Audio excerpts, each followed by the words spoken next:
सा रे गा मा। प्रणाम भैया जी। अरे प्रणाम प्रणाम का हाल प्रणाम। बा भैया जी? बढ़िया बढ़िया, बैठल जाओ। का समाचार बा? सब बढ़िया। मैं सोचनी जात नहीं तनी बाजार है तो भेटा गई तो भेंट कर लिया। अच्छा अच्छा, और सब सब बढ़िया बा। रोड़ा बताएं का बस ये कुली तनी संगीत के रियाज चलता, रोज रोज साटा प्रोग्राम बा कुली लगन में। मतलब बढ़िया चलत ना। खूब 30 दिन प्रोग्राम बा। वाह। सुनी ना हमरे यहाँ एगो तिलक बा हो जाई 29 मार्च के बाद में। एकदम एकदम। तो तनी एगो गाना सुनाई तो रोड पे ऐसी कर लेती सम। गाना सुने हम सुनाई।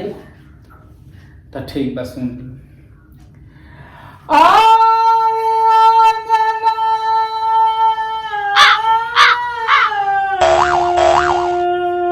बस बस बस बस बस बस बस बस बहुत गाना गावे के काले बनी जी। गाना अच्छा ना लगल बा ना बहुत बढ़िया पर काले बनी स्टेज पर तो नहीं हमरो पता होते नहीं बजावट। द्रव्य कौन आदमी बानी 50,000 रुपया दे दे। 50,000। हाँ ना गावे के काले